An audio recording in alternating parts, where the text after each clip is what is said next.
Welcome to MCK Media. Thanks for choosing us. Kindly subscribe now to our YouTube channel for more videos. MCK Media, connecting you with digital life.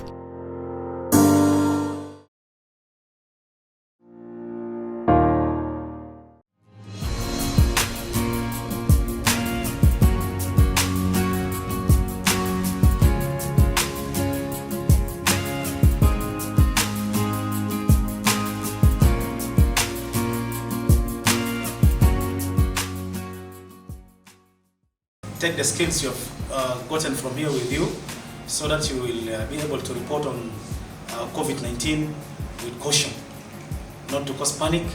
You know how to balance it. This is one. Number two, the code of conduct is also very important that we learned here. This is a guide for the profession. If you're a journalist and you do not know the code of conduct, then the kind of things we're seeing in Facebook, in social media, tells you that these are people who are not journalists. These are people who do not understand the code of conduct for journalists. So that is why they report the kind of things they are reporting on the social media without verification, without anything. But as for you, you know where your limit begins and where it ends. So please take these principles seriously, so that you become a professional journalist. Otherwise, I want to thank the AMALNA organization for having given me this opportunity to work with you. I know some of you attended some training. There are, professional journalistic trainings that I think you have attended. Others may be the same, but at least you must have learned something from this training that maybe you have never learned it before. That makes it more, unique than others.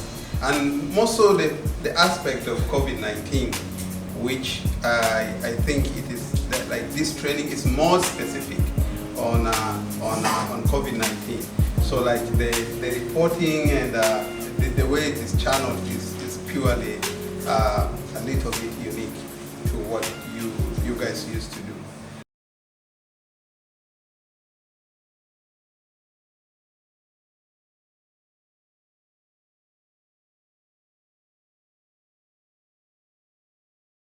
My name is Taban Richard and I'm working for AMALNA South Sudan.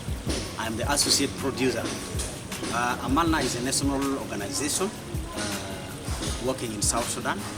That's to say we are a communication for peace organization, and we are basically using radio as our main outlet to send out information and education to the community. Currently, we are carrying out a workshop specifically involving journalists from 5 states. That's to say Eastern Equatoria, Central Equatoria, Western Equatoria, Jonglei State, and Lake States. So these journalists that are brought here, we are just fine-tuning the journalists to carry out their usual duty as they have been doing in their radio stations. We basically give them, we are refreshing the usual ethics of journalism. That's to say sensitive journalism reporting. And we're also giving them some minor skills on how to collect information from the citizens and opinion decision makers to compile reports. That's to say to form a feature story. And AMALNA is intending to do 10 feature stories, and in the feature stories it will be developed into magazine to make 10 packages of programs that will be broadcasted throughout the country. These journalists, we brought them just to give them a short training. That training we are hoping is going to help them to add more in their skills when it comes to conducting anything to do with story magazines. So, and the target we are having in this training is going to be about COVID-19, because this is a very sensitive topic. So, and most of the radio stations here within Juba, we don't practice that kind of reporting.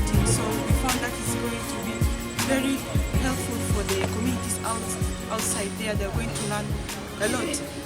Yeah, thanks. My name is Yuan Garang. I work for Radio Jungle 95.9 FM.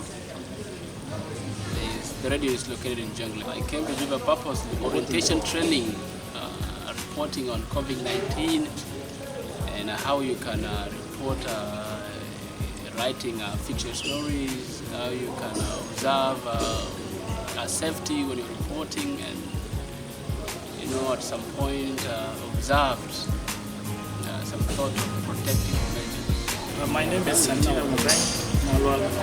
I work for News Radio in Rumbek, Lagos State. I'm a reporter and a presenter at the same time on the station. I came to Juba for the purpose of training. We were brought by AMALNA.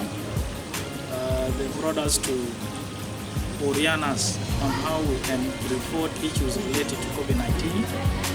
We have learned a lot of things like reporting future stories.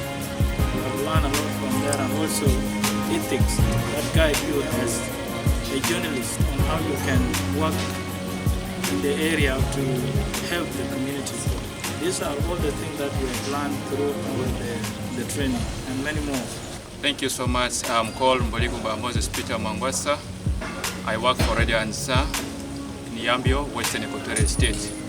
Well, we are brought here by AMALNA to attend training based on reporting sensible information to our community about coronavirus.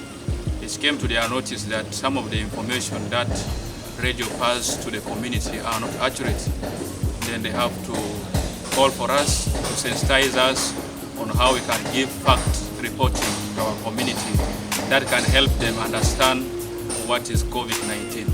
Well, the training has been going on well, and today is the day that we are ending it. We have acquired a lot during the training, how to report feature stories, how we can also sensitize the community in case they are not following the order that has been put there for COVID-19. So those are the things that we have learned, and many more others. Thank you so much. I'm called the creator man of Gaston. I'm from here, I work for Radio Spirit. We are here brought in by AMALNA South Sudan to undertake a training or orientation training on how we can report on COVID-19 issues, especially developing them in future, in form of future stories, so that we can be able to supplement the efforts in curbing down the spread of the coronavirus in the country. And yes, in the community that I worked on is not very far from some of the people who believe like there is no COVID-19 in the country because of the issues that they have not seen any person, practically being down with the COVID-19, only seeing figures. So it made it very difficult sometimes when you make awareness of COVID-19, many don't believe. But with this training, I think using the picture stories, they can be able to hear live stories on sometimes victims that they really believe this disease is real. My name is Moses Okweradinil. I work for Radio Emmanuel 89 FM, that is in Torito. And I'm here in Juba as a response to the call by AMALNA South Sudan. They have given a call in order to give an orientation to the various journalists in order to acquaint them with the knowledge and skills of sensitive reporting upon COVID-19. And of course, we have learned a lot. When we talk about safety, in most cases, people do think of war and other things. They think of being safe from other war and other things. But in this case, we also understand that even in sickness, even diseases, we have to be safe from it. In most cases, even journalists, in most cases, when going to cover stories pertaining COVID-19, we find them asking about the use of masks, and yet they don't even have their own. They don't use it. They talk about doing this, and yet they don't do it. But from this training, we learn that although you are going to tell someone something to do, you also yourself, you have to get it. When we're talking about safety, it should start from yourself. The safety is only not going to be upon me, but it is also to safeguard my listeners, the community where I came from, in order to let them also get acquainted with the knowledge about COVID-19. Well, I'm being helped a lot on many occasions, in many cases. crisis. Because, you know, when we were in the class, we were told that safety matters. If you find the person you are interviewing or you are about to interview is not protected, and you are not protected, you are not wearing your things, you cannot go for covering. Number two, you know, we are taught many. We are taught the tips on how to report, how to find a feature story. We are given a lot of stuff. Many of them are there because you know very well, you can even see from the crisis that are facing the country and working in a remote area. Sometimes we find a lot of challenges. We may intend to go and help the people, or to go and give messages to the people who are far away from the station. Then the things to do there sometimes can be very hard. Transport, we may lack transport, and also people are very rigid. They don't understand what you are saying. Like if you go and tell them, please, you have to stop this.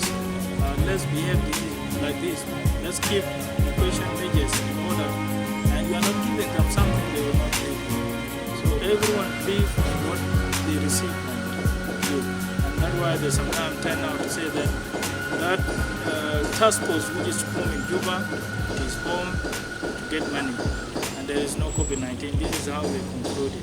And you know, to find people who concluded like that there is no COVID-19 and you try to convince them that there is this disease, it is quite challenging. And after here, when I go back to my state, I will be in a position to, of course, implement what I've acquired here in Juba by also doing some feature stories, as well as also sensitizing the community during the program always on how they can protect themselves, and also digging deep on how I have understood COVID-19 for now. From where I came from here, particularly the relations with the media and the government, they are actually in a very good relations. We always carry our activities freely, though with consultation sometimes from the security personnel, but most of the times we carry our activities without any obstacle or any disturbance. Yeah, of course, in Jamaica there are a lot of misperceptions. One, they say that this COVID-19 is not there, not existing. There's a white man disease that can never kill a black person. Others said that, you know, it's just a makeup. The government made it up to get money. It's not there, but they're just claiming it to be given money by the international community. And of course, as a ready personnel, I'm going, you know, what we do is we give the fact of the disease or of that situation. I'm going to give them some good voices from the people concerned and tell them the fact that this is like this and it has killed a number of people. I'm going to tell them the truth. Some of the citizens who are COVID-19 victims, among them the few, they are willing also to come out and testify to the community in order to let the doubt that the community are having not to be in place. So this is making also work to be simple. And I would like to say, as we will be going back from here, that is also going to be something very good. You know, people believe to hear from the big boss. The people who are big. So from this training, we are not going back with that. We have a story to produce.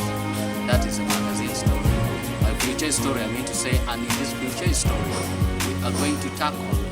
We have talked to the leaders at the country level, and they have given us much knowledge about COVID-19. And this will also be our work in the community. I'll just be aware in my community on this deadly disease. I'll be talking to them through radio, and I hope those who are also sensitized and they also have knowledge about this COVID-19, I will be inviting them. I sit with them and they also talk to the community so that they get some messages on how they can prevent themselves. With the current skills acquired, I think this issue of the picture story is one of the elements that is missing, especially the radio that I'm working in.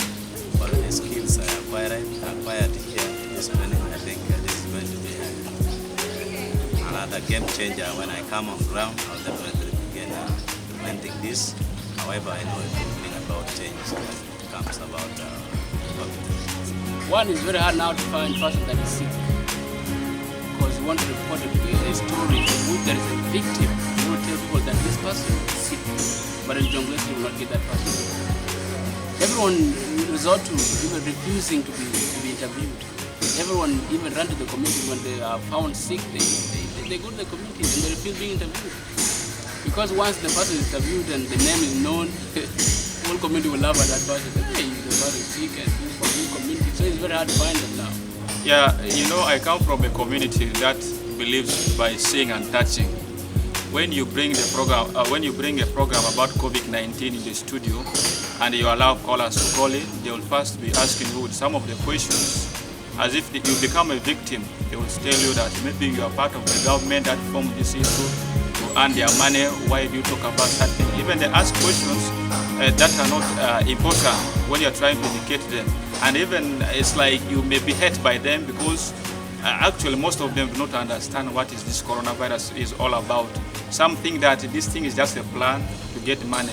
When you talk about it, it becomes a problem. But for now, I know how to tackle it.